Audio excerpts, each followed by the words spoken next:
নামাজ বান্দাকে তখনই বাঁচাবে যখন বান্দার নামাজ নামাজের মতো হবে। বলে কেমন লাগবে? নামাজ নামাজের মতো পড়ার জন্য রাসূলের তরিকায় যাওয়া লাগবে। পয়গম্বর আকরাম সাল্লাল্লাহু আলাইহি ওয়াসাল্লাম বলেন, قال رسول الله صلى الله عليه وسلم صلوا كما رأيتموني أصلي। পয়গম্বর আকরাম সাল্লাল্লাহু আলাইহি ওয়াসাল্লাম বলেন, বান্দা নামাজ পড়, তবে আমাকে দেখে দেখে নামাজ পড়ো। পয়গম্বর যেভাবে রুকু করেছেন সেইভাবে রুকু করো, পয়গম্বর যেভাবে সেজদা করেছেন সেইভাবে সেজদা করো, পয়গম্বর যেভাবে কেরাত পড়েন সেভাবে কেরাত পড়ো, পয়গম্বর যেইভাবে নামাজের ইতমিনান করেছেন সেইভাবে করো, পয়গম্বরের দিলটা যেরকম ছিল নামাজের জন্য সেইভাবে করো। পয়গম্বর আকরাম সাল্লাল্লাহু আলাইহি ওয়াসাল্লাম আরো একটা হাদিস জানাইয়া দেয়, আখলিস দীনাকা ইয়াকফিকাল আমালুল কলিল।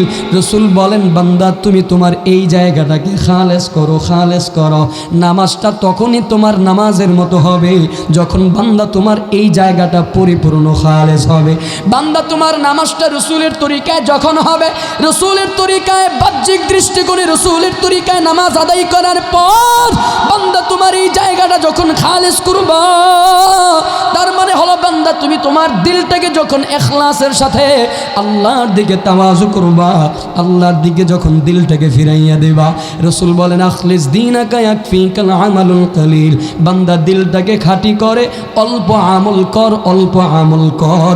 ওই অল্প আমলের উসিলায় আল্লাহ তাআলা কিয়ামতের ময়দানে নাজাতের ফয়সালা করে দিবে। সালাত সম্পর্কে আজকে আমাদের আলোচনা 3-4টা পয়েন্ট নিয়ে আলোচনা হবে আজকে আমাদের ইনশাআল্লাহ। 1 নাম্বার সালাতের পরিচয়, নামাজের পরিচয় আজকে আমরা জানবো। 2 নাম্বার ইসলামে নামাজের অবস্থান কেমন, শরীয়তে নামাজের বিধানের অবস্থান কতটুকু, এটা সম্পর্কেও জানবো। 3 নাম্বার যারা নামাজ তরক করে ছেড়ে দেয় তাদের ব্যাপারে রাসূলের হাদিস কি বলে, এটা জানবো। 4 নাম্বার পয়েন্ট সালাত আদায়ের ফজিলত, নামাজ আদায় করলে আল্লাহ আমাদের জন্য কি রাখছেন এটা জানবো। 5 নাম্বার সালাত না পড়ার শাস্তির বিধান সম্পর্কে জানবো। এই 5টা পয়েন্টে অল্প অল্প করে যতটুকু সম্ভব আমি যতটুকু জানি আপনাদেরকে ততটুকু জানাবার চেষ্টা করব ইনশাআল্লাহ। আল্লাহ তৌফিক দান করুক, পড়েন আমিন। কুরআনুল কারীম থেকে সূরা আনকাবুতের 45 নম্বর আয়াতে কারীমা তিলাওয়াত করেছি। রাসূল করিম সাল্লাল্লাহু আলাইহি ওয়াসাল্লামের অসংখ্য অগণিত হাদিস শরীফ থেকে তিরমিজি শরীফের 413 নম্বর হাদিস আপনাদের সামনে পেশ করলাম। যেহেতু মসজিদের উদ্যোগে মাহফিল, এর জন্য ইচ্ছা পোষণ করেছি নামাজ সম্পর্কিত, সালাত সম্পর্কিত কিছু কথা আপনাদেরকে জানাবো, শোনাবো ইনশাআল্লাহ। আল্লাহ তৌফিক দান করুক, পড়েন আমিন। আমিন। যে কথাগুলো আলোচনা হবে তার উপর সর্বপ্রথম আমি নিজে যেন আমল করতে পারি, অতঃপর আপনারাও যেন আমল করতে পারেন, আল্লাহ যেন সেই তৌফিক দান করেন, পড়েন আমিন। সালাত সম্পর্কে আজকে আমাদের আলোচনা 3-4টা পয়েন্ট নিয়ে আলোচনা হবে আজকে আমাদের ইনশাআল্লাহ। 1 নাম্বার সালাতের পরিচয়, নামাজের পরিচয় আজকে আমরা জানব। 2 নাম্বার ইসলামে নামাজের অবস্থান কেমন, শরীয়তে নামাজের বিধানের অবস্থান কতটুকু এটা সম্পর্কেও জানব। 3 নাম্বার যারা নামাজ তরক করে ছেড়ে দেয় তাদের ব্যাপারে রাসূলের হাদিস কি বলে এটা জানব। 4 নাম্বার পয়েন্ট সালাত আদায়ের ফজিলত, নামাজ আদায় করলে আল্লাহ আমাদের জন্য কি রাখছেন এটা জানব।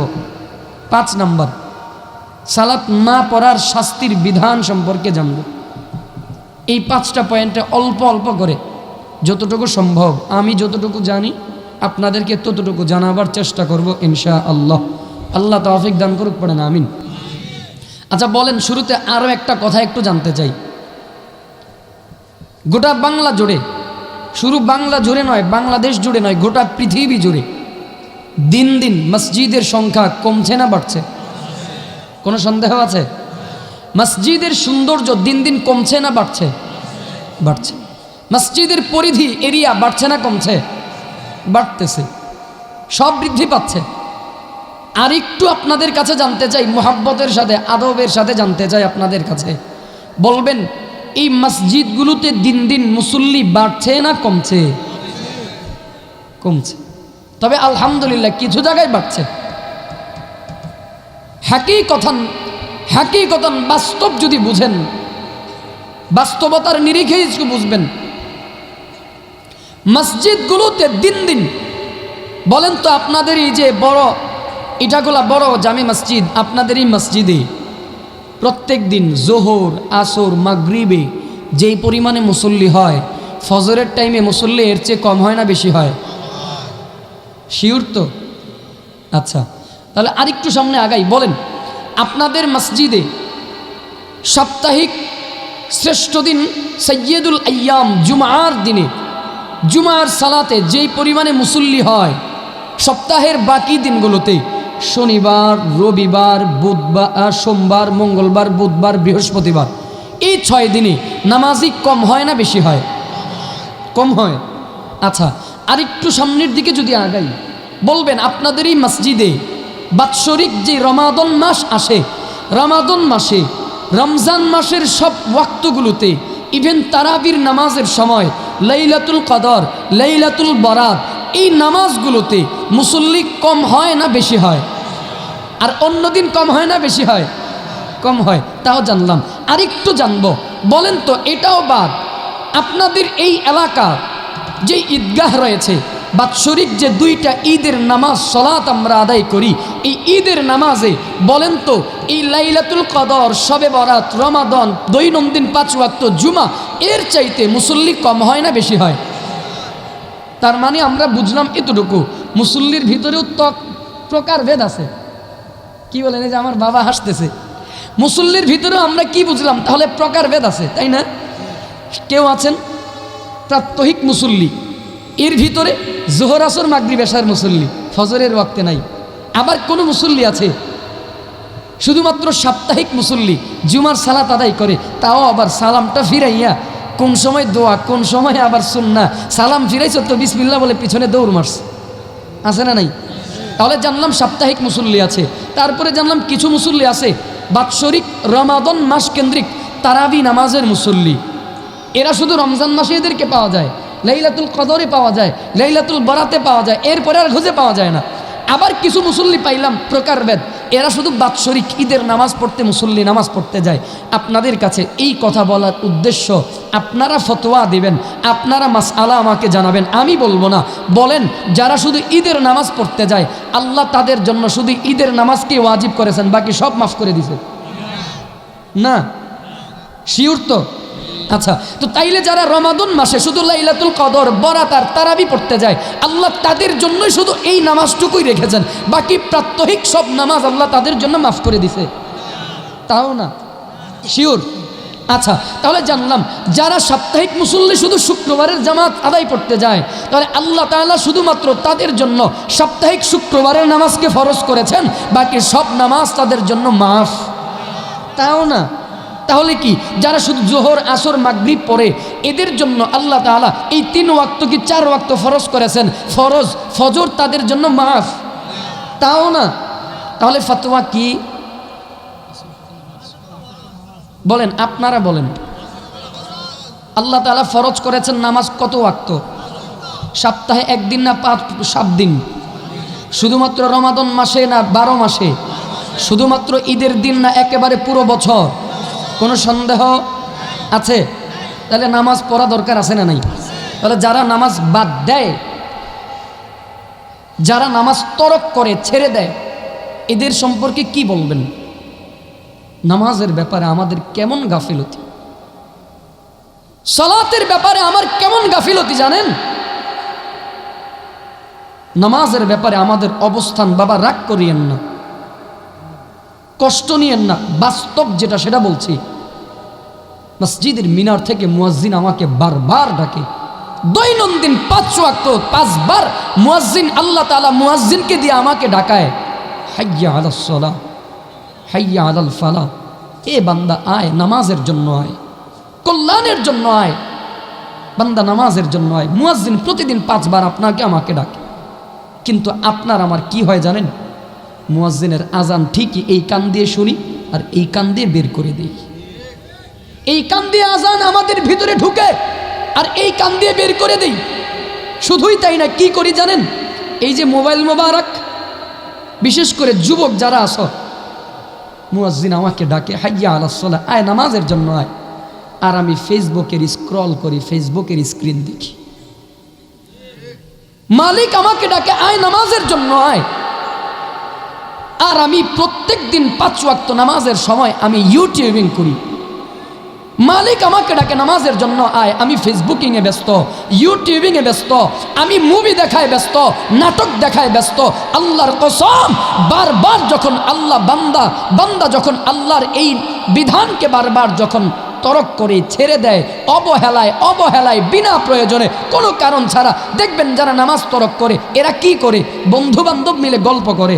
এরা দেখবেন চায়ের আড্ডায়, দোকানের মধ্যে চায়ের আড্ডায় গল্প গুজব করে, কিন্তু নামাজে যায় না।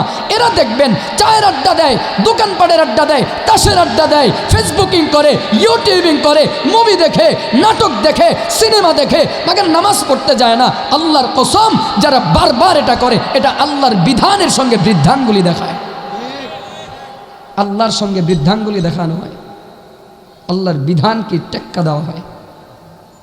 আল্লাহ ডাকে আয় নামাজের জন্য, আর আমি করি ইউটিউবিং। আল্লাহ আমাকে ডাকে নামাজের জন্য, আমি খেলি ফ্রি ফায়ার, পাবজি। আল্লাহ আমাকে ডাকে নামাজের জন্য, আমি দেখি ইউটিউবে মুভি আর নাটক। মনে রাখবেন, এর দ্বারা পার পাওয়া যাবে না। নামাজ পড়া দরকার আছে না নাই? এবার আসেন নামাজের সংক্ষিপ্ত পরিচয় জানবো। যুবক রাগ করেছ? কেউ রাগ করেন নাই তো? করলে করেন, কিছু করার নাই, এটা আমার বলা দায়িত্ব, বলতে হবে। নামাজ আবিধানিক শব্দের অর্থ হচ্ছে প্রার্থনা করা, ক্ষমা চাওয়া, দয়া চাওয়া, ইস্তেগফার করা। এই নামাজের অর্থ, নামাজ এটা কিন্তু আরবি শব্দ না। আমরা যে বারবার নামাজ নামাজ নামাজ বলি, এটা বাংলা শব্দও না, আরবি শব্দও না। এই শব্দটা হচ্ছে ফারসি একটা শব্দ, যার আরবি শব্দ হচ্ছে সলাত। এই সলাত যখন আল্লাহর দিকে ফিরে, সলাতের অর্থ তখন দাঁড়ায় দয়া, মায়া, দয়া করা, মায়া করা, ক্ষমা করা। এই সালাতের অর্থ যখন ফেরেশতাদের দিকে ফিরে, তখন সালাতের অর্থ দাঁড়ায় কারো জন্য ক্ষমা প্রার্থনা করা, কারো জন্য দয়া প্রার্থনা করা। ঠিক এই সালাতই যখন ইনসানের দিকে, মানুষের দিকে ফিরে, তখন এই সালাতের অর্থ দাঁড়ায় ক্ষমা চাওয়া, ইস্তেগফার করা, মাফ চাওয়া।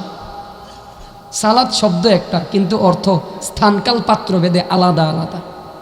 আবার এই সালাতই যখন রসুলের দিকে ফিরে, তখন এই সালাতের অর্থ দাঁড়ায় রসুলের উপরে দরুদ পড়া, সালাম পাঠান। সালাত কাকে বলা হয়?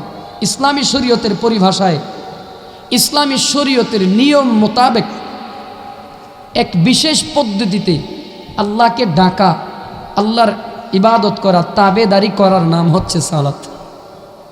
এবার আসেন, 1 নম্বর পয়েন্ট জানলাম সালাতের পরিচয়। 2 নম্বর পয়েন্ট জানবো ইসলামে সালাতের অবস্থান, শরীয়তের বিধানে নামাজের কি অবস্থানে আছে। এই দিকে যদি তাকাই, তাহলে আমাদেরকে একটু যাইতে হবে রসুলের একটা হাদিসের দিকে। মুসলিম শরীফের প্রসিদ্ধ একটা হাদিস, হাদিসে জিবরিল। এই হাদিসে জিবরিল সহ আরও কিছু হাদিস আছে। ওই হাদিসের দিকে তাকালেই ইসলামের শরীয়তের বিধানে নামাজের অবস্থান কোথায়, এটা আমরা জানতে পারব। عن عمر بن الخطاب رضي الله تعالى عنه قال قال رسول الله صلى الله عليه وسلم। মুসলিম শরীফের প্রসিদ্ধ একটা হাদিস, হাদিসে জিবরিলের মধ্যে পাওয়া যায়।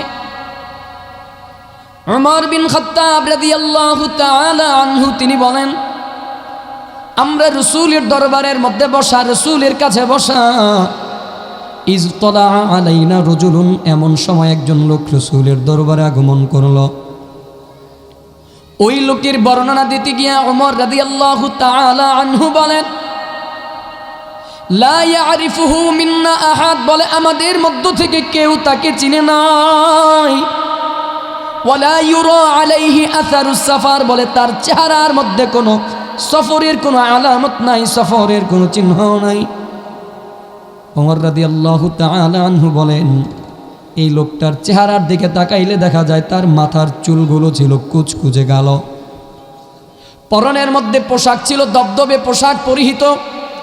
উলামায়ে কেরাম ময়দানের মধ্যে মজলিসের মধ্যে বসা, তারা জানেন এই লোকের ব্যাপারে পরিচয় দিতে গিয়া ওমর রাদিয়াল্লাহু তাআলা আনহু বলেন, এই লোকটা যখন রসুলের কাছে আসলো, লোকটা রসুলের দরবারে বসলো কেমন করে? বলে তার দুই হাঁটু রসুলের দুই হাঁটুর সাথে লাগাইয়া তার দুই হাত রসুলের উরুর মধ্যে রেখে তারপরে লোকটা বসলো। এবার আগন্তুক ব্যক্তিটা পয়গম্বরকে ডাক দিয়া বলেন, ক্বালা ইয়া মুহাম্মদ আখবিরনি আনিল ইসলাম। ও পয়গম্বর, ইসলাম কি?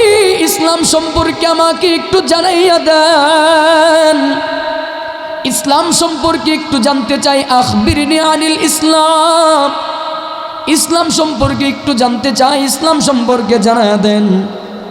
فقال رسول الله صلى الله عليه وسلم, পয়গম্বর আকরাম সাল্লাল্লাহু আলাইহি ওয়াসাল্লাম বলেন, ইসলাম হলো 5টা জিনিসের নাম। মুহাব্বতে বলবেন কয়টা জিনিসের নাম? রসুল বলেন ইসলাম হলো 5 জিনিসের নাম। فقال رسول الله صلى الله عليه وسلم, الإسلام أن تشهد أن لا إله إلا الله وأن محمد رسول الله وتقيم الصلاة وتؤتي الزكاة وتصوم رمضان وتحج البيت إن استطاع إليه سبيلا। রসুল বলেন 5 জিনিসের নাম হলো ইসলাম। 1 নম্বরে আন তাশহাদা আল্লা ইলাহা ইল্লাল্লাহ, এক কথায় প্রথম নম্বরে হলো আল্লাহর উপরে ঈমান আনয়ন করে, রসুলের উপরে ঈমান আনা। বলে ইসলামের মূল হলো 5টা। রসুল বলেন 5 জিনিসের নাম ইসলাম। 1 নম্বরে ঈমান আনা, 2 নম্বরে ওয়া তুকিমুস সালাত, নামাজ কায়েম করা। বলেন কি করা? তাহলে এই হাদিস দ্বারা হাদিসে জিবরিল, সহিহ হাদিস, প্রসিদ্ধ হাদিস, হাদিসে জিবরিল থেকে জানলাম ঈমান আনয়ন করার পরে সর্বপ্রথম ইবাদত হলো বান্দা নামাজ, বান্দা নামাজ। চলেন আরো একটা হাদিসের দিকে তাকাই। عن عمر بن خطاب رضي الله تعالى عنه قال سمعت رسول الله صلى الله عليه وسلم يقول بني الإسلام على 5: شهادة أن لا إله إلا الله وأن محمد رسول الله وإقام الصلاة وإيتاء الزكاة। বলে পয়গম্বর আকরাম সাল্লাল্লাহু আলাইহি ওয়াসাল্লাম জানায়া দেন, ওমর রাদিয়াল্লাহু তাআলা আনহু থেকে বর্ণিত, রাসূল বলেন ইসলামের মূল স্তম্ভ হলো 5টা, মূল খুঁটি হলো 5টা। বলে 1 নম্বরে ঈমান আনা, ঈমান। বলে ঈমান আনয়ন করার পরে রাসূল বলেন 2 নম্বরে ঈমান আনয়ন করার পরে ওয়া ইকামিস সালাহ, নামাজ কায়েম করা। ঈমানের পরে রাসূলের হাদিস দ্বারা প্রমাণিত নামাজের পরে জায়গা, বলে ঈমানের পরে জায়গা হলো নামাজ। আরো একটা হাদিসের দিকে যদি তাকাই, আল্লাহর কাছে এই নামাজ হলো সবচাইতে পছন্দের একটা আমল। মুত্তাফাকুন আলাইহি, মুসলিম, সহিহ মুসলিম এবং সহিহ বুখারীর বর্ণনার হাদিস। সহিহ মুসলিম এবং সহিহ বুখারী এবং সহিহ মুসলিমের হাদিস। عن عبد الله بن مسعود رضي الله تعالى عنه قال, আব্দুল্লাহ বিন মাসউদ রাদিয়াল্লাহু তাআলা আনহু তিনি বলেন, সুইলান নবী সাল্লাল্লাহু আলাইহি ওয়াসাল্লাম, সুইলান নবী সাল্লাল্লাহু আলাইহি ওয়াসাল্লাম, আমি রাসূলের কাছে জানতে চাইলাম, ও পয়গম্বর, আইয়ুল আমালু আহাব্বা ইলাল্লাহি আযজা ওয়া জাল্লা, বলে আল্লাহ তাআলার কাছে সবচাইতে পছন্দের আমল কোনটা? ফাকাল রাসূলুল্লাহ সাল্লাল্লাহু আলাইহি ওয়াসাল্লাম, পয়গম্বর আকরাম সাল্লাল্লাহু আলাইহি ওয়াসাল্লাম বলেন, আস-সালাতু ফি ওয়াক্তিহা। রাসূল বলেন আল্লাহর কাছে সবচাইতে পছন্দের আমল হলো, বলে ওয়াক্ত মতো নামাজ আদায় করা। এটা আল্লাহর কাছে সবচাইতে পছন্দের আমল, আস-সালাতু ফি ওয়াক্তিহা। পয়গম্বর এই হাদিসের মধ্যে 3টা আমলের কথা বলেছেন, 3টা আমলের কথা। রাসূল বলেন 1 নম্বরে আস-সালাতু ফি ওয়াক্তিহা, আল্লাহর কাছে সবচাইতে পছন্দের আমল হলো সময় মতো নামাজ আদায় করা। আব্দুল্লাহ বিন মাসউদ রাদিয়াল্লাহু তাআলা আনহু বলেন, ও পয়গম্বর, আইয়ুল আমালু, এরপরে কোন আমল, এরপরে কোনটা? রসুল বলেন, ফাকাল রাসূলুল্লাহ সাল্লাল্লাহু আলাইহি ওয়াসাল্লাম, বিররুল ওয়ালিদাইন, বলে মা বাবার সাথে সৎ ব্যবহার করা, মা বাবার সাথে সুন্দর ব্যবহার করা। আমার পূর্বে আমার শ্বশুর মুফতি সাইফুল ইসলাম সিদ্দিকী সাহেব এই মা বাবার সম্পর্কে বড় চমৎকার কথা বলে গেছেন। রসুল বলেন, 2 নম্বরে আল্লাহ তাআলার কাছে সবচাইতে পছন্দের আমল হলো মা বাবার সাথে সুন্দর আচরণ করা, মা বাবার সাথে ভালো ব্যবহার করা। 3 নম্বরে আব্দুল্লাহ বিন মাসউদ রাদিয়াল্লাহু তাআলা আনহু জানতে চায়, ও পয়গম্বর, আইয়ুল আমালু, এরপরে কোন আমল? রাসূল বলেন, এরপরে হলো আল জিহাদু ফি সাবিলিল্লাহ, আল্লাহর রাস্তায় জিহাদ করা, আল্লাহর রাস্তায় জিহাদ। তাহলে এই হাদিস দ্বারাও প্রমাণ পাওয়া যায়, ঈমান আনয়ন করার পরে আল্লাহর কাছে সবচাইতে পছন্দের আমলের নাম হলো নামাজ আদায় করা। রাসূল বলেন, ঈমান আনয়ন করার পরে নামাজ। 2টা হাদিস দ্বারাও জানলাম নামাজ। তার মানে ইসলামের মধ্যে নামাজের গুরুত্ব আছে না নেই? চলেন এরপরে আরো একটা হাদিসের দিকে আমরা তাকাই। আরো একটা পয়েন্ট হলো, যারা নামাজ তরক করে তাদের ব্যাপারে রাসূল কি ধমকি দিয়েছেন, তাদের ব্যাপারে পয়গম্বর কি বলেন।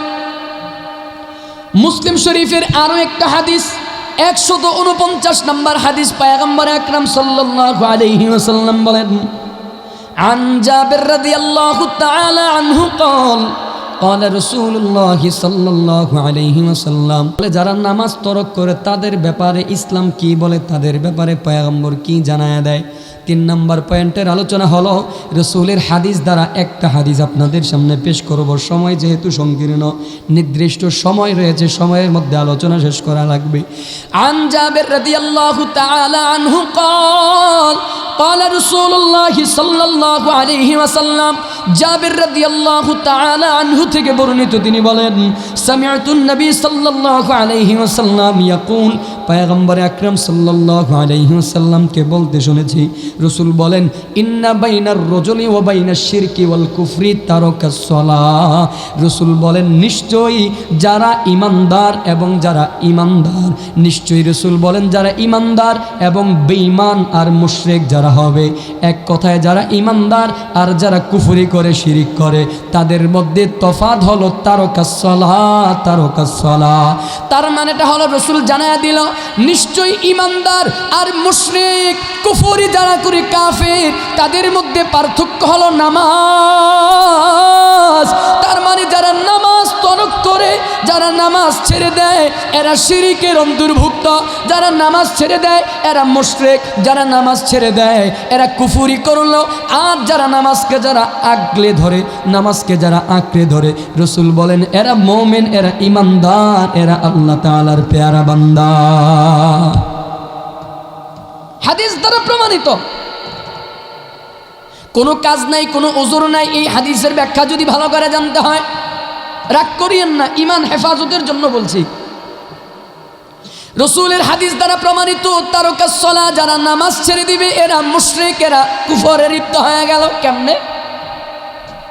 কোনো কারণ ছাড়া, অজুহাত ছাড়া, কোনো প্রয়োজন ছাড়া, জরুরত ছাড়া, কোনো তাকাজা ছাড়া কেউ যদি নামাজ বারবার তরক করে, ওই যে বললাম শত শত যুবক আছে মসজিদের মিনার থেকে আওয়াজ শোনে ঠিকই, মুয়াজ্জিনের আওয়াজ, কিন্তু ফেসবুকিংয়ে ব্যস্ত, ইউটিউবিংয়ে ব্যস্ত, বিভিন্নভাবে খেলতামাশায় ব্যস্ত, নামাজ বারবার তরক করে, নামাজ ছেড়ে দেয়। রাসূলের হাদিসের উপরে যদি ইয়াকিন থাকে, বিশ্বাস থাকে, রাসূল বলে যারা নামাজ ছেড়ে দেয় এরা মুশরিক, এরা মুশরিকের অন্তর্ভুক্ত, এরা কুফরের লিপ্ত। সুতরাং বলেন তো, নামাজ ছেড়ে দেওয়া তার মানে কি ঈমানদার থাকে নাকি ঈমান থেকে খারেজ হয়ে যায়? বের হয়ে যাওয়া লাগবে। কেন? বলে আল্লাহ বিধান দিয়েছেন দৈনন্দিন 5 ওয়াক্ত নামাজ তোর উপরে ফরজ, আর আমি ইউটিউবে ব্যস্ত। বিধানকে অস্বীকার করার কারণে মুশরিক। বিধানকে আমি মুখ দিয়ে হয়তো অস্বীকার করি না, কিন্তু আমার কাজের দ্বারা আমি প্রমাণ করলাম, বুঝাইয়া দিলাম এই বিধান আমার জন্য না। হাকিকতান বুঝবেন, আমি মুখ দিয়ে বলছি না যে নামাজ পড়া লাগবে না, কিন্তু কাজ দ্বারা প্রমাণ করে দিলাম আমার নামাজে দরকার নাই। বলে এটা কেমন কথা? হ্যাঁ, এটা এমন কথা। কেমনে? মসজিদের মুয়াজ্জিন বারবার ডেকে আয় নামাজের জন্য, আর আমি বারবার বন্ধু বান্ধবের আড্ডায় লিপ্ত। মুয়াজ্জিন বারবার ডেকে আয় নামাজে আয়, আমি বারবার খেলাধুলায় লিপ্ত, ক্রিকেটে লিপ্ত, ফুটবলে লিপ্ত, লুডোতে লিপ্ত, দাবায় লিপ্ত, পাবজিতে লিপ্ত, ফ্রি ফায়ারে লিপ্ত, আমি দোকানপাটের চায়ের আড্ডায় লিপ্ত, তাসের আড্ডায় লিপ্ত, গল্প গুজবে লিপ্ত। বারবার যখন আল্লাহর বিধানকে আমি ডিনাই করতেছি, তার মানে বুঝাইয়া দিলাম আমার নামাজের দরকার নাই। মুখ দিয়ে বলি না ঠিক, কিন্তু কাজ দিয়ে বুঝাইয়া দিলাম নামাজ আমার লাগবে না। সুতরাং যারা এটা করবে বারবার, রাসূল বলেন তারকাস সালাহ, এই হাদিসের মূল কথা হলো যারা ইচ্ছাকৃতভাবে যারা নামাজ তরক করবে, এরা শিরকে লিপ্ত হয়ে গেল। তাহলে বলেন আমরা নামাজ ছাড়ব? عن جابر رضي الله تعالى عنه قال سمعت النبي صلى الله عليه وسلم يقول إن بين الرجل وبين الشرك والكفر ترك الصلاة। যারা নামাজ তরক করে, যারা নামাজ ছেড়ে দেয়, এরা শিরিক আর কুফরের সাথে সম্পৃক্ত হয়ে যায়। তাহলে জানলাম নামাজ যারা তরক করে তাদের ব্যাপারে সংক্ষিপ্ত পরিচয় জানলাম। চলেন এরপরে আরো একটা দিকে যাই। কোন বান্দা যদি নামাজ আদায় করে তার কি ফায়দা, তার কেমন লাভ? নামাজ আদায় করার ফায়দা কি? চতুর্থ নাম্বার পয়েন্ট, নামাজ আদায়ের ফায়দা কি? এই দিকে তাকাবার জন্য ছোট্ট একটা আয়াত আপনাদেরকে শোনাবো। খুতবার মধ্যে যে আয়াতে কারিমা তেলাওয়াত করেছিলাম সূরা আনকাবুতের 45 নম্বর আয়াত। আল্লাহ পাক রব্বুল আলামিন সূরা আনকাবুতের 45 নম্বর আয়াতে কারিমার মধ্যে জানায়া দেয়, উতলু মা উহিয়া ইলাইকা মিনাল কিতাবি ওয়া আকিমিস সালাহ ইন্নাস সালাতা তানহা আনিল ফাহশাই ওয়াল মুনকার। আল্লাহ তাআলা তার প্যারে হাবিব পয়গম্বরকে জানায়া দেয়, বন্ধু আমার, দোস্ত আমার, উতলু মা উহিয়া ইলাইকা মিনাল কিতাব। এই আয়াতের মধ্যে আল্লাহ তাআলা দুইটা আমলের কথা বলেন। এক নম্বরে আল্লাহ তাআলা বলেন, বন্ধু আমার, আপনি কোরআনুল কারীমের তিলাওয়াত করেন, কোরআন তিলাওয়াত করেন। উতলু মা উহিয়া ইলাইকা মিনাল কিতাব, যেই কিতাব আমি আপনার কাছে ওহী করলাম, আমার ওই ওহীটাকে আপনি তিলাওয়াত করেন। উতলু, আপনি তিলাওয়াত করেন। দ্বিতীয় নম্বর আমল হলো আল্লাহ তাআলা তার প্যারা পয়গম্বর হাবিবকে জানায় দেয়, ওয়া আকিমিস সালাহ, পয়গম্বর আপনি নামাজ যথাযথভাবে আদায় করেন, নামাজ কায়েম করেন। ভালো করে এই পয়েন্টটা একটু ভালো করে বুঝবেন, গুরুত্বপূর্ণ একটা পয়েন্ট। আল্লাহ তাআলা আগে বলেন আকিমিস সালাহ, নামাজ যথাযথভাবে আদায় করো। এই কথা বলার পরে আল্লাহ তাআলা আয়াতের আরেকটু সামনের দিকে বলেন, ইন্নাস সালাতা তানহা আনিল ফাহশাই ওয়াল মুনকার। আল্লাহ তাআলা জানায় দেয়, বন্ধু আমার, আপনি যথাযথভাবে নামাজ আদায় করেন। বলে কেন? ইন্নাস সালাতা তানহা আনিল ফাহশাই ওয়াল মুনকার। কেননা এই নামাজটা এমন একটা ইবাদত, বলে যেই নামাজ বান্দাকে সব ধরনের ফাহশা এবং মুনকার, অর্থাৎ অশ্লীল এবং অন্যায়, এক কথায় যত গুনাহ আছে সব গুনাহ থেকে এই নামাজ বান্দাকে হেফাজত করে। একটু মুহাব্বতের সাথে বলবেন, আল্লাহ তাআলার এই যে কালাম কোরআনুল কারীমটা সত্য নাকি মিথ্যা? জোরে বলতে হবে। যাদের জবান বন্ধ মনে করবো তাদের ইয়াকিন বিশ্বাস নাই, বলেন কোরআন সত্য না মিথ্যা? আল্লাহ তাআলার এই কোরআনটা যদি সত্য হয়, আল্লাহ তাআলা বলছেন ইন্নাস সালাতা তানহা আনিল ফাহশাই ওয়াল মুনকার। নামাজ, এই কোরআন আমাদেরকে জানায়া দেয় নামাজ এমন একটা ইবাদত, নামাজ এমন একটা আমল, যে আমল বান্দাকে সব ধরনের অন্যায় থেকে বাঁচাইয়া দেয়, সব ধরনের ফাহশা থেকে বাঁচাইয়া দেয়, সব ধরনের মুনকার থেকে বাঁচাইয়া দেয়। এক কথায় বান্দা যত ধরনের গুনাহ আছে সব গুনাহ থেকে বান্দাকে এই নামাজ বাঁচাইয়া দেয়। তাহলে পাল্টা প্রশ্ন আমাকে করতে পারেন, হুজুর আমরা তো নামাজ পড়ি এবং নামাজ পড়তে অনেক লোকজনদেরকে দেখি, আমরা তো দেখি সমাজের মধ্যে এমনও নামাজি আছে যারা নামাজও পড়ে আবার দুই আঙ্গুলের চিপায় বিড়ি ধরাইয়া টানে, বলেন আছে না নাই? আরেকটু আস্তে কোন শুনে ফেলবে। আমরা তো সমাজের মধ্যে দেখি এমনও নামাজি আছে যারা নামাজও পড়ে আবার শুধু খায় আছে না নাই? আমরা তো এমন নামাজি দেখি যারা নামাজও পড়ে ঘুষও খায়, নামাজও পড়ে মিথ্যাও বলে, নামাজও পড়ে বেপরদাও করে, নামাজও পড়ে অন্যায় করে, নামাজ পড়ে আবার ওজনে কম দেয়, নামাজও পড়ে আবার মানুষকে ঠকায়। বলেন এমন মুসল্লি আছে না নাই? তাহলে কি আমার মালিকের কোরআন মিথ্যা হয়ে গেল? না রে বাবা না। ওই যে বললাম মনোযোগ দিয়ে বুঝবেন, আল্লাহ তাআলা ইন্নাস সালাতা তানহা আনিল ফাহশাই ওয়াল মুনকার, এই কথা বলার পূর্বে আগে বলেছেন আকিমিস সালাহ, আগে বলেছেন যথাযথভাবে নামাজ আদায় করো। কি জন্য বলেছেন? বলে বান্দা যখন যথাযথভাবে নামাজ আদায় করবে, বান্দার নামাজটা যখন নামাজের মতো হবে, বান্দার নামাজ যখন নামাজের মতো হবে, তখন ওই নামাজটাই বান্দাকে গুনাহ থেকে বাঁচাবে। আর নামাজ যখন আকিমিস সালার মতো করে যথাযথভাবে যখন নামাজ হবে না, তো ওই বান্দার নামাজ শুধু নামাজ হবে, কিন্তু কোনো গুনাহ আর নামাজ তাকে বাঁচাবে না। বলেন তো তাহলে বলেন আমরা কি বুঝলাম কি না? যারা নামাজ পড়ে গুনাহ করে, যারা নামাজ পড়ে সুদ খায়, নামাজ পড়ে ঘুষ খায়, তার মানে কি কথা দাঁড়ালো? এরা নামাজ পড়ে ঠিক কিন্তু নামাজের মতো নামাজ এরকম আছে না নাই? তুমি সুদের টাকায় প্রাসাদে গড়ো, ঘুষ ছাড়ো না, দিন দুঃখী না খেয়ে মরে খবরে রাখো না, ঠিক না? তুমি ঘুষ খেয়েও বিচার করো সাজিয়া প্রধান, তুমি কেমন মুসলমান, তুমি কেমন মুসলমান, কেমন মুসলমান, তুমি কেমন মুসলমান? নামাজের সাথে নাই পরিচয়, মানো না কোরআন, নামাজের সাথে নাই পরিচয়, মানো না কোরআন, তুমি কেমন মুসলমান? তুমি রমজান এলে রাখো না রোজা, দিনকে করো আঘাত, পয়সা করির নেই ক অভাবে দাও না তো যাকাত। তুমি ইমানদারির বড়াই করো, ইমানদারির বড়াই করো, নেই তোমার ইমান, তুমি কেমন মুসলমান, তুমি কেমন মুসলমান, কেমন মুসলমান, তুমি কেমন মুসলমান? রাগ করেন নাকি? রাগ করার কারণ নাই, যেটা বাস্তব হাকিকত সেটা আপনাদেরকে বলে যাই। তার মানে হলো নামাজ বান্দাকে তখনই বাঁচাবে যখন বান্দার নামাজ নামাজের মতো হবে। বলে কেমন লাগবে? নামাজ নামাজের মতো পড়ার জন্য রাসূলের তরিকায় যাওয়া লাগবে।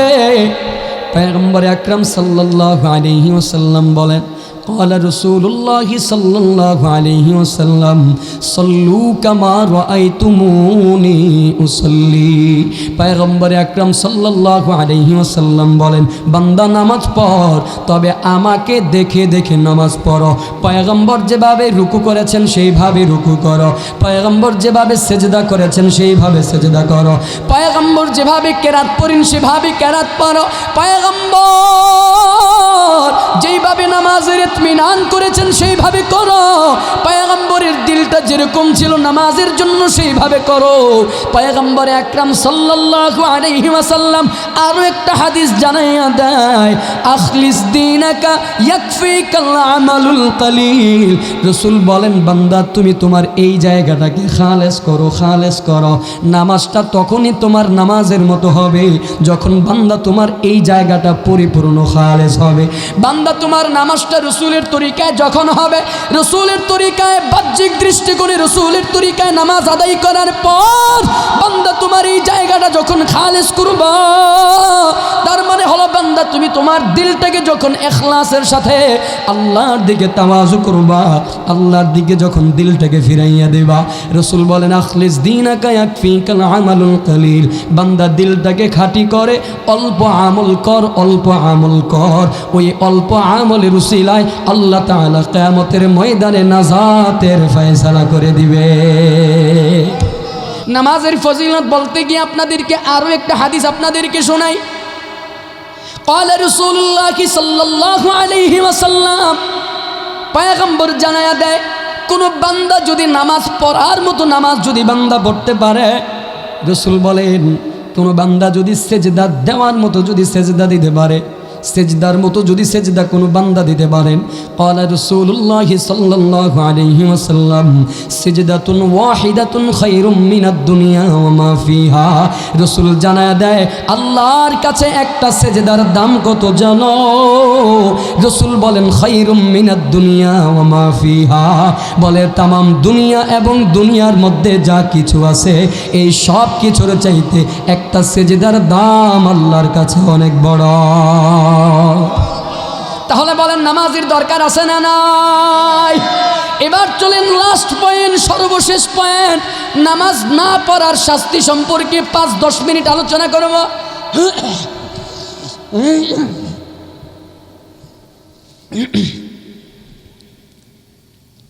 পয়গম্বর আকরাম সাল্লাল্লাহু আলাইহি ওয়াসাল্লামের হাদিসের দিকে যদি আমরা তাকাই, তিরমিজি শরীফের 413 নম্বর হাদিসের দিকে একটু তাকায়া দেখেন। عن أبي هريرة رضي الله تعالى عنه قال قال رسول الله صلى الله عليه وسلم إن أول ما يحاسب به العبد يوم القيامة من عمله صلاته। লম্বা একটা হাদিস, বড় একটা হাদিস। এই হাদিসে পয়গম্বর শুরুর অংশে বলেন, আবু হুরায়রা রাদিয়াল্লাহু তাআলা আনহু থেকে বর্ণিত, রাসূল করিম সাল্লাল্লাহু আলাইহি ওয়াসাল্লাম বলেন, ইন্না আউওয়ালা মা ইউহাসাবু বিহিল আবদু ইয়াউমাল কিয়ামাতি মিন আমালিহি সালাতু। রাসূল জানায় দেয় কিয়ামতের ময়দানে আল্লাহ তাআলা বান্দার উপরে যে হিসাব গ্রহণ করবে, হকুল্লাহ, আল্লাহর হক সম্পর্কে আল্লাহ তাআলা সর্বপ্রথম যে হিসাব নেবেন, রাসূল বলেন মিন আমালিহি সালাতু, ওই হিসাবটা হবে সর্বপ্রথম বান্দার নামাজ। এই হাদিসের মধ্যম অংশে জানা যায় আল্লাহ তাআলা, রাসূল এই হাদিসের মধ্যে জানা দেয় আল্লাহ তাআলা বান্দার নামাজ হিসাব গ্রহণ করতে গিয়া ফেরেশতাদেরকে ডাক দিয়ে বলবে, ফেরেশতার দল, আল্লাহ দেখবে বান্দার নামাজের মধ্যে, ফরজ নামাজের মধ্যে ঘাটতি দেখা যায়। আল্লাহ দেখবে বান্দার ফরজ নামাজের মধ্যে ঘাটতি পাওয়া যায়, নামাজের মধ্যে গ্যাপ আছে। আল্লাহ তাআলা তখন ফেরেশতাদেরকে বলবেন, ফেরেশতারা আমার এই বান্দার দেখো কোনো নফল ইবাদত পাওয়া যায় কিনা, কোনো নফল নামাজ, কোনো বান্দার কোনো নফল সালাত পাওয়া যায় কিনা। যদি নফল নামাজ থাকে আল্লাহ তাআলা বলবেন এই বান্দার নফল নামাজ দ্বারা আমার বান্দার ফরজ নামাজের ঘাটতিগুলোকে পূরণ করে দাও। আল্লাহ তাআলা বান্দার ফরজ নামাজের হিসাব নিতে গিয়া রাসূল হাদিসের শেষ অংশে জানায় দেয় বান্দা নামাজের হিসাব গ্রহণ করা হবে।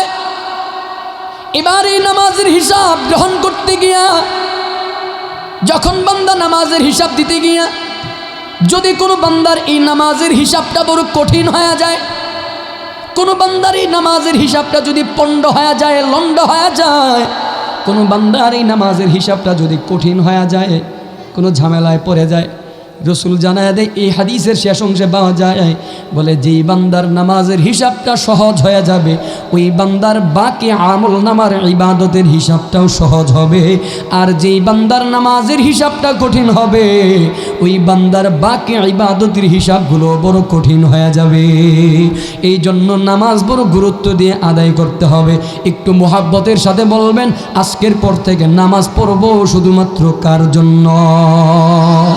ইন্না সলাতি ওয়া নুসুকি ওয়া মাহইয়ায়া ওয়া মামাতি লিল্লাহি রাব্বিল আলামিন। আল্লাহ পাক রব্বুল আলামিন তার পয়গম্বরকে জানায় দেয়, হাবিব আমার,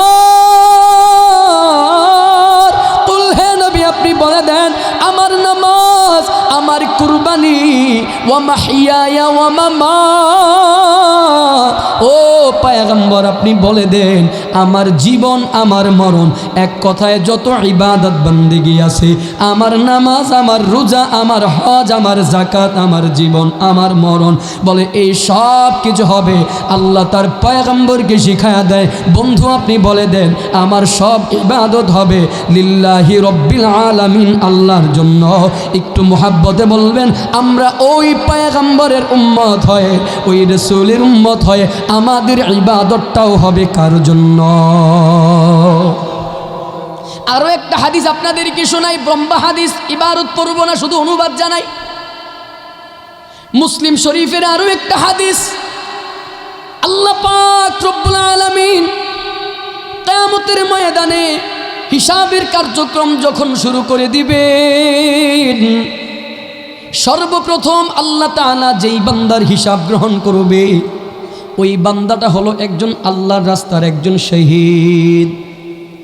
এর বাজান সহিহ হাদিস, ভালো করে একটু খেয়াল করে কথাগুলো শুনবেন, আর 10টা মিনিট সময় দেবেন। নির্দিষ্ট যেই সময় দেওয়া আছে সময়ের মধ্যে শেষ করব, আর 10 মিনিট সময়, 10-15 মিনিট সময়। আল্লাহ পাক রব্বুল আলামিন সর্বপ্রথম যেই বান্দার হিসাব গ্রহণ করবেন ওই বান্দা হলো একজন শহীদ।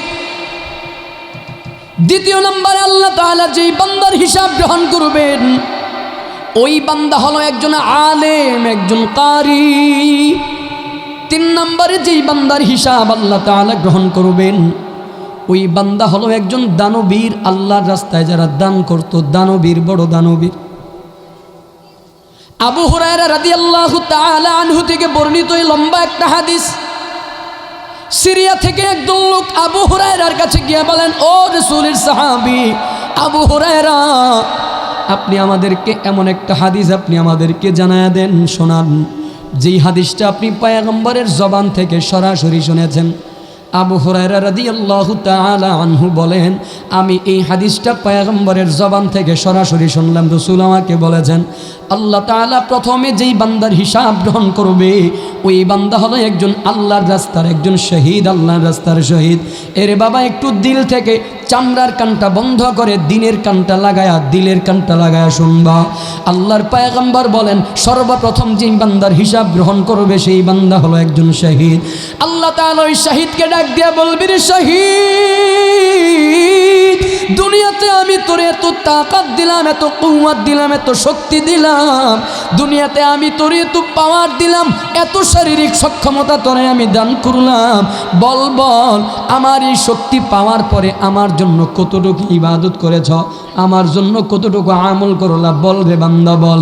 আল্লাহর বান্দা শহীদ তখন আল্লাহ তাআলার এই নিয়ামতের স্বীকৃতি প্রদান করে আল্লাহ তাআলাকে বলবে, আল্লাহ হ্যাঁ হ্যাঁ আমি তোমার এই নিয়ামতের স্বীকৃতি প্রদান করি, আল্লাহ আমি তোমার এই নিয়ামত ভোগ করলাম, তবে তোমার এই নিয়ামত পাইয়া আমি তোমার জন্য তোমার রাস্তায় যুদ্ধ করেছি, আল্লাহ যুদ্ধ করেছি।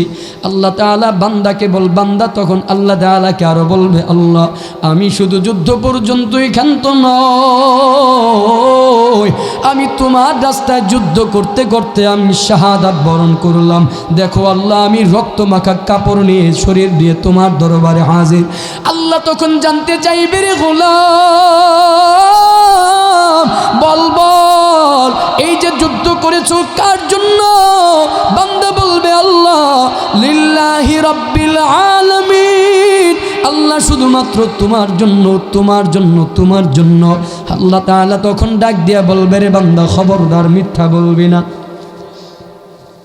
আল্লাহ তাআলা তখন ডাক দিয়ে বলবে, খবরদার বান্দা মিথ্যা বলিস না, মিথ্যা বলবি না। তুই আমি আল্লাহর জন্য যুদ্ধ করো নাই, তুমি যুদ্ধ করেছো ঠিক, শাহাদাত বরণ করেছো ঠিক, তবে আমার জন্য নয়।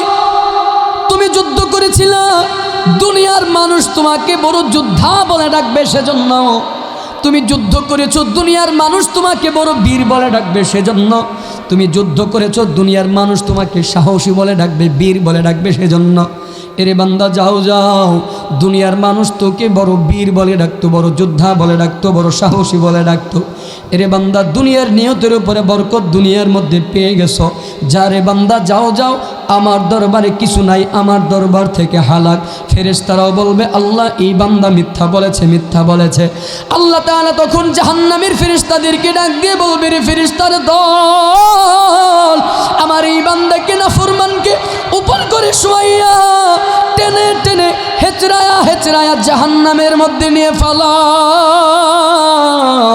আল্লাহর জাহান্নামের ফেরেশতারা তখন এই বান্দাকে উপর করে শোয়াইয়া টেনে টেনে টেনে টেনে হেচড়ায়া হেচড়ায়া জাহান্নামের আগুনের মধ্যে নিয়ে ফালাবে। আল্লাহ আপনি আমাদেরকে মাফ করে দেন, মাফ করে দেন।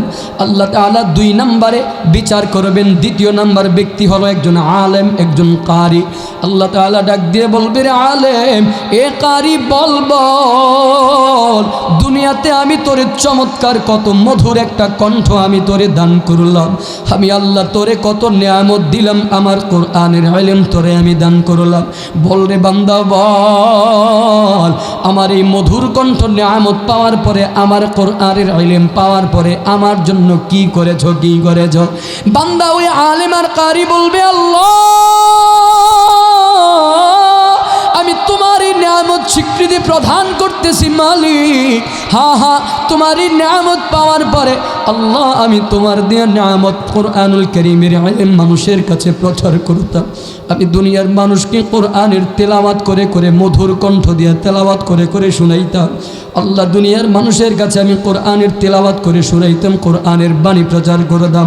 আল্লাহ জানতে চাইবে, বান্দা বল বল, এই যে মানুষের কাছে কোরআন তেলাওয়াত করেছ, মানুষকে কোরআনের দাওয়াত দিতা, বল রে বান্দা কার জন্য করেছ, এগুলো কার জন্য করেছ? ওই আলেম আর কারি বলবে, আল্লাহ শুধুমাত্র কেবলমাত্র তোমার জন্য, তোমার জন্য করলাম। আল্লাহ ডাক দিয়া বলবে, খবরদার বান্দা মিথ্যা বলবি না, মিথ্যা বলবি না। আল্লাহ তখন ওই আলেম আর কারিকে ডাক দিয়া বলবে, রে গোলাম, মিথ্যা বলিস না। দুনিয়াতে তুই মানুষকে কোরআনের দাওয়াত মানুষের কাছে প্রচার করতা, মানুষকে কোরআনের তিলাওয়াত করে করে শুনাইতা, তবে আমার জন্য নয়, তুমি তোমার নিজের জন্য করেছিলা। কারণ দুনিয়ার মানুষ তোমাকে বড় বক্তা বলে ডাকবে, দুনিয়ার মানুষ তোমাকে বড় খতিব বলে ডাকতে, বড় আলেম বলে ডাকবে, দুনিয়ার মানুষ তোকে বড় হুজুর বলে ডাকবে, দুনিয়ার মানুষ তোকে বড় মুহতামিম বলে ডাকবে, দুনিয়ার মানুষ তোকে বড় কারি বলে ডাকবে। যারে বান্দা যাও, দুনিয়ার মানুষ তোকে বড় আলেম বলে ডাকতো, দুনিয়ার মানুষ তোকে বড় বক্তা বলে ডেকেছে, বড় খতিব বলে ডাকতো, দুনিয়ার মানুষ তোকে বড় কারি বলে ডাকতো, বড় হুজুর বলে ডাকতো। যারে বান্দা আমার দরবারে কিছু নাই, আমার দরবার থেকে তুই হালা। আল্লাহ তখন ফেরেশতাদেরকে ডাক দিয়া বলবে, ফেরেশতার দল, আমার এই নাফরমান বান্দাকে উপর করে শোয়াইয়া আমার এই বান্দাকে টেনে টেনে জাহান্নামের আগুনের মধ্যে নিয়ে পালাও। মালিকের জাহান্নামের ফেরেশতারা তখন ওই আলেম আর কারিকে উপর করে শোয়াইয়া টেনে টেনে টেনে টেনে জাহান্নামের আগুনের মধ্যে নিয়ে ফালাবে, টাইনা টাইনা জাহান্নামের আগুনের মধ্যে নিয়ে ফালাবে। এ বাবা, আলেম হয়েও জাহান্নামের আগুনের মধ্যে জ্বলা লাগবে, কারি হয়েও জাহান্নামের আগুনের মধ্যে জ্বলা লাগবে। বলে কেন? শুধুমাত্র মানুষকে দেখাবার জন্য, লৌকিকতার আমল করার জন্য। আল্লাহ তাআলা তখন ফেরেশতাদেরকে বলবে, টাইনা টাইনা এই নাফরমানকে জাহান্নামের মধ্যে নিয়ে পালাও। মালিকের ফেরেশতারা তখন তাকে টেনে টেনে জাহান্নামের আগুনের মধ্যে নিয়ে ফালাবে। আল্লাহ তাআলা তখন আরেকজন বান্দাকে ডাক দিবেন, ওই বান্দা হলো একজন দানবীর, দানশীল। আল্লাহ তাআলা ওই দানবীরকে ডাক দিয়া বলবে, রে দানবীর, দুনিয়াতে আমি তোরে কত সম্পদ দিলাম, কত অর্থ দিলাম, কত সম্পদ দান করলাম, বল রে বান্দা বল বল, আমার এই নিয়ামত অর্থ সম্পদ পাওয়ার পরে তুই আমার জন্য কি করলা? ওই দানবীর, ওই দানশীল ব্যক্তি ডাক দিয়া বলবে, আল্লাহ আমি তোমারই নিয়ামত, আল্লাহ তোমারই অর্থ সম্পদ পাওয়ার পরে এই অর্থ সম্পদ দিয়ে আমি আত্মীয়তার হক, আত্মীয়তার বন্ধন আমি রক্ষা করেছি। আল্লাহ তোমারই নিয়ামত দিয়ে আমি আমার প্রতিবেশীর হক রক্ষা করলাম। আল্লাহ তোমারই নিয়ামত সম্পদ দিয়ে আমি মানুষের অধিকার রক্ষা করলাম। আল্লাহ এমন কোনো খাত নাই যেই খাতে দান করলে তুমি খুশি হইতা না। আল্লাহ প্রতিটা খাতে আমি দান করলাম। আল্লাহ আমি মসজিদে দান করেছি, আল্লাহ আমি মাদ্রাসায় দান করলাম, আল্লাহ আমি মাহফিলে দান করেছি, আল্লাহ আমি জনগণের কল্যাণের জন্য ব্যয় করলাম, আল্লাহ আমি রাস্তার কাজে ব্যয় করেছি, গরিব দুঃখী ইয়াতীম মিসকিনদেরকে দান করেছি। আল্লাহ তাআলা ডাক দিয়া বলবে, রে বান্দা, এই যে দান করেছো কার জন্য, কার জন্য? ওই দানবীর বান্দা বলবে, আল্লাহ শুধুমাত্র লিল্লাহি রাব্বিল আলামিন, আল্লাহ তোমার জন্য, তোমার জন্য, তোমার জন্য। আল্লাহ তাআলা ডাক দিয়া বলবে, খবরদার বান্দা, মিথ্যা বলবি না, মিথ্যা বলবি না। তুই দুনিয়াতে দান করেছো ঠিক,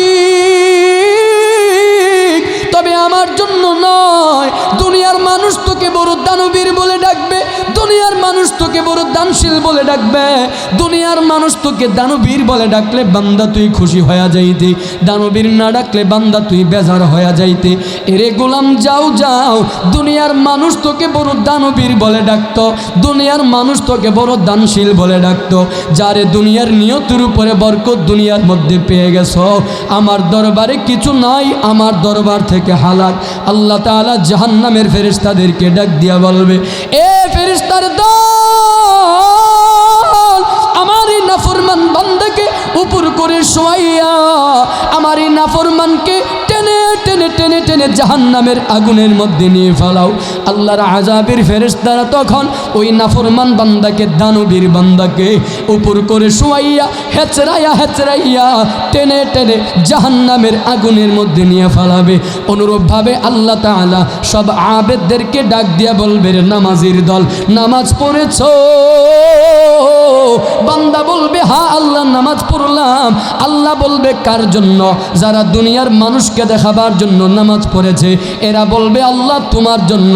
যারা আল্লাহর জন্য পড়েছে তারাও বলবে লিল্লাহি রাব্বিল আলামিন। আল্লাহ তাআলা ডাক দিয়ে বলবে, রে নামাজির দল, এ বান্দা, দুনিয়ায় যদি তুই আমার জন্য নামাজ পড়ে থাকো, দুনিয়ার মধ্যে যদি তুই আমার জন্য রুকু করে থাকো, আমার জন্য যদি সেজদা করে থাকো, হাসরের ময়দানে আমি আল্লাহর সামনে আজকে একটা কাজ করবি, দে দে, আমি আল্লাহকে একটা রুকু করে দেখাও, আমি আল্লাহকে একটা সেজদা করে দেখাও। যদি একটা রুকু আর একটা সেজদা বান্দা তুই আমি আল্লাহর সামনে করতে পারো, আমি আল্লাহ তোকে নামাজি বলে স্বীকৃতি দিব। ওই বান্দা যারা দুনিয়াতে মানুষকে দেখাবার জন্য নামাজ পড়েছে, নামাজ না পড়েও যারা বলতো আল্লাহ নামাজ পড়েছে, তখন ওই বান্দারা হাজারো চেষ্টা করবে, চেষ্টা করে একটা রুকু আর সেজদা কোনোদিন দিতে পারবে না, আর সম্ভব না। এ বান্দা তখন হাজারো চেষ্টা করে আর সেজদা দিতে পারবে না, রুকু দিতে পারবে না। অনুরূপভাবে আল্লাহ তাআলা সব আবেদদেরকে বলবে, হাজি হজ করেছো? হ্যাঁ আল্লাহ হজ করলাম, হজ করেছি। কার জন্য? বলে মালিক তোমার জন্য, তোমার জন্য। আল্লাহ বলবে, বান্দা খবরদার মিথ্যা বলবে না, হজ করেছো ঠিক, তবে আমার জন্য নয়। দুনিয়ার মানুষ তোকে হাজি সাহেব বলে ডাকলে বান্দা তুই খুশি হয়ে যাইতা, বান্দা তোকে যদি হাজি সাহেব বলে না ডাকলো বান্দা তুমি বেজার হয়ে যাইতা। নামের শুরুতে আলহাজ লেখা লাগতো, আলহাজ না লিখলে বান্দা তুমি দান করতা না, টাকা দিতা না। আলহাজ না লিখলে বান্দা তুমি বেজার হয়ে যাইতা, আলহাজ না বললে বান্দা তুমি রাগ করতা। নামের শেষে হাজি সাহেব না ডাকলে বান্দা তুই বেজার হয়ে যাইতি। তার মানে হলো, রে গোলাম, হাজ কচ করেছো ঠিক, তবে আমার জন্য নয়, দুনিয়ার মানুষকে দেখাবার জন্য, দুনিয়ার মানুষকে দেখাবার জন্য। যারে বান্দা যাও যাও, দুনিয়ার মানুষকে দেখাবার জন্য যত আমল করেছ সব কিছু দুনিয়ার মানুষ তোমাকে বিভিন্ন উপাধিতে ডেকেছে, আমার দরবারে কিছু নাই, আমার দরবার থেকে হালা। আখিরি কালাম, শেষ কথা বলেন, তাহলে যতটুকু আমল করব, ইবাদত যতটুকু করব, ততটুকুর পিছনে সন্তুষ্টি খুঁজবো কার? রাজি আছেন ইনশাআল্লাহ? রাজি আছেন ইনশাআল্লাহ? আরেকটা হাদিস শোনাবো আপনাদের, রাসূলের আরো একটা হাদিস শোনাই। পয়গম্বর আকরাম সাল্লাল্লাহু আলাইহি ওয়াসাল্লাম সাহাবীদেরকে বলেন, ও সাহাবীরা, আমার উম্মতের জামানা এমন একটা সময় আসবে, যেই সময়টায় আমার উম্মতদের মধ্যে আমি ভয় পাই সবচেয়ে বেশি কি? দাজ্জালের ফিতনার চাইতেও আরো বেশি ভয় পাই গোপন শিরিক। কি শিরিক? বলেন বলেন, কি শিরিক? সবাই বলেন না একটু, কি শিরিক? রাসূল বলছেন, আমি দাজ্জালের ফিতনার চাইতেও বেশি ভয় পাই গোপন শিরিক। সাহাবীরা জানতে চাইলেন, রাসূল, গোপন শিরিক এটা আবার কি? এটা আবার কেমন কথা গোপন শিরিক? রাসূল বলছেন, হ্যাঁ, গোপন শিরিক হলো এটা এমন একটা আমল, বান্দা আমল করবে, নামাজ পড়বে, বান্দা যখন নামাজের মধ্যে দাঁড়াবে, নামাজের মধ্যে দাঁড়ালে আশেপাশে যখন মানুষের উপস্থিতি টের করবে, মোট কথায় বান্দা নামাজে দাঁড়ালে যখন দেখবে পাশে মানুষ আছে, তখন এই বান্দার নামাজ বড় সুন্দর চমৎকার হবে, বান্দার সেজদা বড় দামি হবে, রুকু বড় লম্বা করবে, কিরাত বড় লম্বা করবে, বান্দার নামাজ তখন সুন্দর করবে। কিন্তু এই বান্দাটাই যখন একা একা নামাজ পড়বে, তখন এই বান্দা তাড়াহুড়া করে রুকুতে চুরি করবে, সেজদায় চুরি করবে, রাতে চুরি করবে। মোট কথায় এই বান্দা 2 মিনিটে 4 রাকাত নামাজ আদায় করবে, আর মানুষের সামনে নামাজ পড়লে বড় লম্বা নামাজ পড়বে। বলবেন আমাদের সমাজে এরকম নামাজি মুসল্লি আছে না নাই? আছে, শিওর। রাসূল বলছেন এটার নাম হলো আশিরকু খাফি। আবার কেউ বলেন এটার নাম হলো আশিরকু আসগর। রাসূল বলছেন এটাই হলো আশিরকু খাফি, গোপন শিরিক। এটার নাম ছোট শিরিক। কেউ বলেন গোপন শিরিক, কেউ বলেন ছোট শিরিক। রাসূল এই শিরিকের বর্ণনা দিতে গিয়ে আরেক হাদিসের মধ্যে বলে এই শিরিকটা, গোপন শিরিকটা এত মারাত্মক, এই গোপন শিরিকটা এত মারাত্মক, এত মারাত্মক। রাসূল উপমা দিতে গিয়ে বলেন আমাবস্যার রজনী বড় দবদবা সাদা হয় না অন্ধকার হয়? অন্ধকার। উপমা দিতে গিয়ে রাসূল শিরিকের উপমা দিতে গিয়ে বলেন, হাদিসের ভাষায় পাওয়া যায়, মুসলিমের বর্ণনার হাদিস। রাসূল বলছেন আমাবস্যার অন্ধকার, এক কথায় কালো রজনীতে, কালো রজনীতে, কালো পাহাড়ের মধ্যে কালো পিঁপড়া যদি হেঁটে যায়, ভালো করে বুঝবেন, কালো রজনী, কালো পাহাড়, কালো পিঁপড়া, যদি কালো রজনীতে কালো পাহাড়ের মধ্যে যদি কোনো কালো পিঁপড়া হেঁটে যায়, বান্দার এই নজর দিয়ে দেখা সম্ভব? রাসূল বলছেন উম্মতের শিরিকটা হবে এত গোপন, এত গোপন, বান্দা কখন শিরিক করবে টেরই পাবে না। বান্দা নিজেকে বড় মাহফুজ মনে করবে, মনে করবে যে শিরিক করে নাই। বান্দা মনে করবে তার কোনো গুনাহ নাই, সে শিরিক করে নাই, কিন্তু সে এমন সূক্ষ্ম সূক্ষ্ম শিরিক করে থাকবে যা সম্পর্কে বান্দা টেরই পাবে না। ছোট্ট একটা আলামত হলো এই আশিরকু খাফি সম্পর্কে রাসূল বলতে গিয়ে বলেন গোপন শিরিক কোনটা? 1 নম্বর রিয়া, 1 নম্বর রিয়া, লৌকিকতা, মানুষকে দেখাবার জন্য আমল, এটার নাম গোপন শিরিক। কষ্ট পায়েন না, আপনাদের ইসলার জন্য, আমার ইসলার জন্য, আমি আমার নিজের জন্য আপনাদেরকে বলতেছি, আমার নিজের জন্য এই নসিহা। আপনারা শুধু শোনেন, পারলে আমল করিয়েন। রাসূল বলছেন রিয়া, লৌকিকতা, এক কথায় মানুষকে দেখাবার জন্য যে আমল করা হয়, এটার নাম হলো আশিরকু খাফি, এটা হলো গোপন শিরিক। আর যে বান্দা গোপন শিরিক করলো, গোপন শিরিকটা, এই শিরিকটা আস্তে আস্তে আস্তে আস্তে বান্দা 1 বার 2 বার 3 বার 4 বার 5 বার করতে করতে আশিরকু খাফিটা এক সময় আশিরকু জলিতে রূপান্তরিত হয়। গোপন শিরিকটা এক সময়ে প্রকাশ্য শিরিকে যায় রূপান্তরিত হয়। কেউ বলেন আশিরকু আসগর, এই ছোট শিরিকটা বান্দা যখন ছোট শিরিক করতে থাকে 1 বার 2 বার 3 বার 4 বার 5 বার করতে করতে এই ছোট শিরিকটা আশিরকু আকবার, বড় শিরিকে রূপান্তরিত হয়।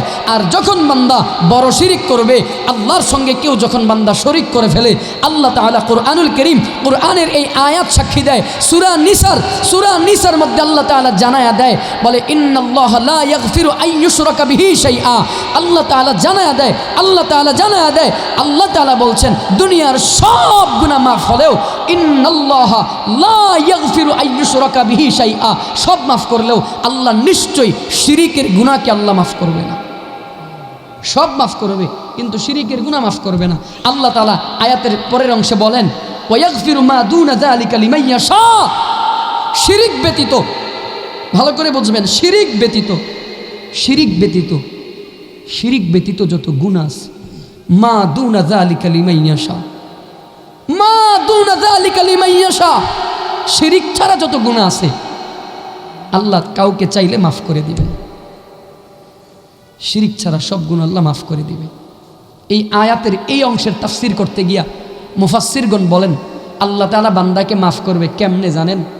বলবো একটু। আল্লাহ বান্দাকে মাফ করবে, শিরিকের গুনাহ ব্যতীত অন্য গুনাহগুলোকে আল্লাহ মাফ করবে কেমনে জানেন? এই আয়াতের তাফসীর করতে গিয়ে মুফাসসিরগণ বলেন আল্লাহ তাআলা বান্দাকে মাফ করবে কেমনে? বলে আল্লাহ কাউকে শাস্তি না দিয়া বিনা শাস্তিতে আল্লাহ মাফ করে দিবে, এটা কাউকে। আবার কাউকে মাফ করবে কিভাবে? শাস্তি, কিছুদিন শাস্তি ভোগ করায়, কিছুদিন জাহান্নামের আগুনের শাস্তি ভোগ করায়, তারপর মাফ করবে। মুফাসসিরগণ বলেন আবার কোনো বান্দাকে আল্লাহ মাফ করবে কেমনে? রাসূলের সুপারিশের উসিলায়। রাসূল সুপারিশ করবে, ওই সুপারিশের উসিলায় বান্দাকে আল্লাহ মাফ করে দিবে। আবার কোনো বান্দাকে আল্লাহ মাফ করবে এই কুরআনুল কারীমের সুপারিশের উসিলায়। কুরআনের সুপারিশের কারণে আল্লাহ বান্দাকে মাফ করবে। আবার কোনো বান্দাকে আল্লাহ কেমনে মাফ করবে জানেন? দেখবে বান্দার আমল নামার মধ্যে কিচ্ছু নাই। আল্লাহ বলবেন ইকরা কিতাবাক, দেখ তোর কিতাবের মধ্যে তোর আমল নামায় কি আছে, কিচ্ছু নাই, কোনো নেকি খুঁজে পাওয়া যায় না। তবে আরেকটা গুণ আছে, বান্দার এই আমল নামায় কোনো শিরিকের গুনাহ নাই, গুনার অভাব নাই, কিন্তু শিরিকের কোনো গুনাহ নাই। আল্লাহ তখন কি করবে, দেখবে এই বান্দার কি আছে, ছোট্ট একটা কাজ পাওয়া গেছে, কি একজন তৃষ্ণার্ত ব্যক্তিকে বিনা স্বার্থে, কোনো স্বার্থ ছাড়া একজন তৃষ্ণার্ত ব্যক্তিকে এক গ্লাস পানি পান করাইছে। আল্লাহ বলবে এতটুকু আছে তো, যা এই ওসিলায় তোরে মাফ করে দিলাম। আর কেমনে মাফ করবে, আর কোন ওসিলায় মাফ করবে? আল্লাহ বান্দাকে ওসিলা ধরে ধরে মাফ করে দিবে। আল্লাহ বান্দাকে ওসিলা ধরে ধরে মাফ করবে। কেমনে মাফ করবে? আল্লাহ দেখবে বান্দার আমল নামায় কিছু নাই, বান্দার আমল নামাটা একেবারে খালি শূন্য। কি আছে? তাবাসসুম, মুচকি হাসি আছে, রাসূলের হাসি আছে, মুচকি হাসি দিয়ে মানুষের সাথে কথা বলতো, মানুষের সাথে মুচকি হাসি দিয়ে কথা বলতো, গুমরা মুখ নিয়ে কথা বলতো না, সুন্দর ব্যবহার করত। আল্লাহ বলবে যা, রাসূলের হাসির মতো একটা মুচকি হাসি আছে তো, যা এই হাসির উসিলায় ধরে মাফ করে দিলাম। আল্লাহ ধরে ধরে মাফ করে দিবে, ধরে ধরে আল্লাহ মাফ করবে। শর্ত একটাই, আমল নামায় কোনো শিরিকের গুনাহ থাকতে পারবে না, আমল নামায় কোনো শিরিকের গুনাহ থাকতে পারবে না। আল্লাহ তাআলা বলেন ইন্নাল্লাহা লা ইয়াগফিরু আন ইউশরাকা বিহি শাইআ, বলে শিরিকের গুনাহকে আল্লাহ মাফ করবে না।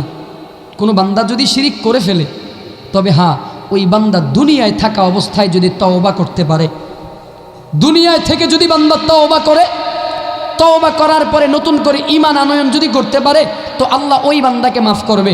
কিন্তু বান্দা দুনিয়াতে থাইকা শিরিক করলো, তওবা করে নাই, ঈমানও আনে নাই, এই বান্দা মৃত্যুবরণ করলো, ওয়াল্লাহি আল্লাহর কসম, এই বান্দা বিনা হিসাবে জাহান্নামে যাবে, বিনা হিসাবে জাহান্নামে যাবে।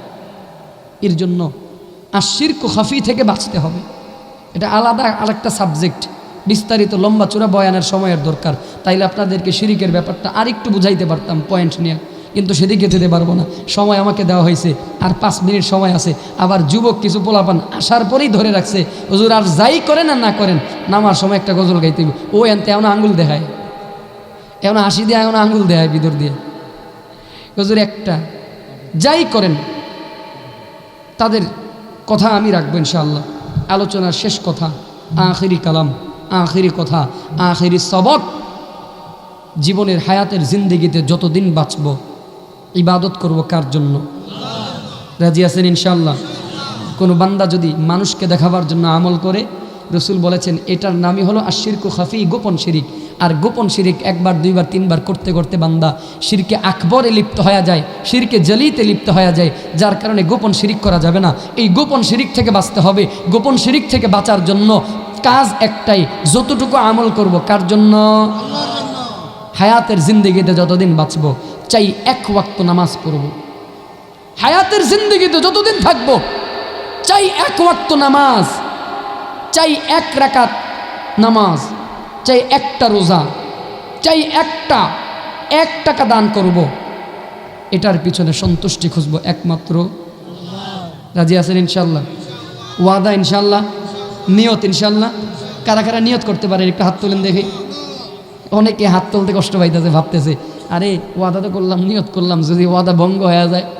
না, এইভাবে চিন্তা করবেন না, চিন্তাটা এভাবে করেন, ওয়াদা করা আমার দায়িত্ব, আমি আমার দায়িত্ব পালন করলাম, পূরণ করার মালিককে। তাহলে এইভাবে নিয়ত করেন, আল্লাহ আমি আমার দায়িত্ব পালন করলাম, শয়তানের ওয়াসওয়াসা থেকে তুমি আমাকে হেফাজত করবা ইনশাআল্লাহ। আজকে থেকে নিয়ত করলাম যতদিন ইবাদত করব শুধুমাত্র তোমার জন্য ইবাদত করব। কারা কারা নিয়ত করতে পারেন আরও একবার হাত তুলে দেখান। লিল্লাহে তাকবীর, লিল্লাহে তাকবীর, নারায়ে তাকবীর। আল্লাহ আমাদের কবুল করুক, পড়েন আমিন।